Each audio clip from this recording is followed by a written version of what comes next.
Hi സുഹൃത്തുക്കളെ, എന്തൊക്കെയുണ്ട് വിശേഷങ്ങൾ? സുഖമായിട്ടിരിക്കല്ലേ? എല്ലാവർക്കും സുഖമാണെന്ന് വിചാരിക്കുന്നു. പ്രാതലൊക്കെ കഴിച്ച് സന്തോഷമായിട്ടിരിക്കുകയാണല്ലോ അല്ലേ? എന്തായിരുന്നു എല്ലാവർക്കും പ്രാതൽ?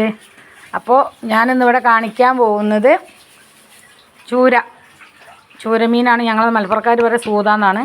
ഈ സൂത മീൻ കൊണ്ടുള്ള ഒരു മസാലക്കറിയാണ് ഞാനിവിടെ പരിചയപ്പെടുത്തുന്നത്. ഈ ചാനൽ ആദ്യമായിട്ട് കാണും, സബ്സ്ക്രൈബ് ചെയ്യാൻ മറക്കണ്ട. പിന്നെ ഫോളോ ചെയ്യണം, കമൻറ്റ് ചെയ്യണം, ഷെയർ ചെയ്യണം. ഓക്കെ. അപ്പോൾ ചൂരെടുത്ത് വെച്ചിട്ടുണ്ട്.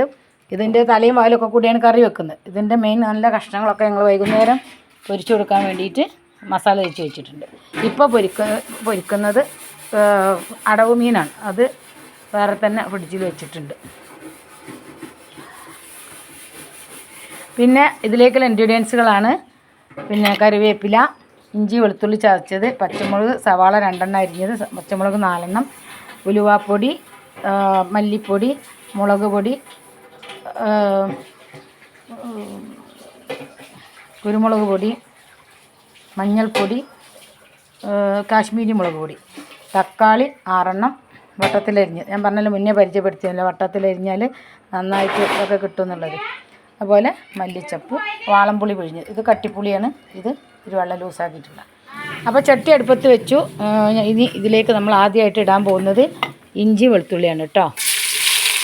ഇഞ്ചി വെളുത്തുള്ളിയാണ് ആദ്യമായിട്ട് ഇടാൻ പോകുന്നത്. ഇഞ്ചി വെളുത്തുള്ളി ഇട്ടിട്ട് നന്നായിട്ടൊന്ന് വഴറ്റി കൊടുക്കണം. അപ്പോൾ അത് നന്നായിട്ട് വഴറ്റി കൊടുത്തിട്ട് അതൊന്നും ഇങ്ങോട്ട് മൂക്കണ സമയത്ത് സവാളയും പച്ചമുളകും ഇടണം. സവാളയും പച്ചമുളകും ഇട്ടിട്ട്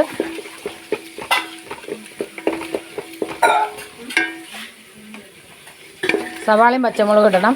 എന്നിട്ട് അതൊന്ന് വഴറ്റി വരുന്ന സമയത്ത് എന്ത് ചെയ്യണം? തക്കാളി ചേർത്ത് കൊടുക്കണം. തക്കാളി ചേർത്തിട്ട് ശകലം ഉപ്പിട്ടിട്ട് അടച്ച് വെക്കുക. തീ കുറച്ചിട്ട് അടച്ച് വെക്കണം.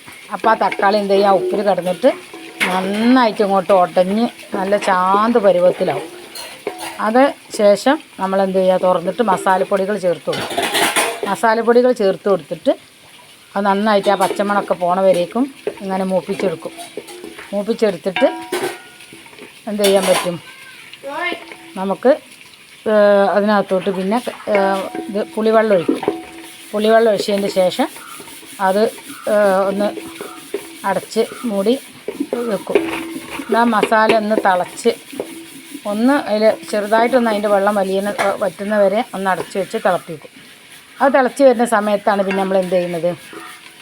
മീനിട്ട് കൊടുക്കുന്നത്. മീനിട്ടിട്ട് നന്നായിട്ടൊന്ന് വേവിച്ച് കുറുകി വരുന്ന വരെ അടുപ്പത്തിട്ട് അടച്ച് വരും. ഇതാ സവാളയും പച്ചമുളകും ഇടാൻ പോകും. ഓക്കെ. സവാളയും പച്ചമുളകും ഇട്ടു.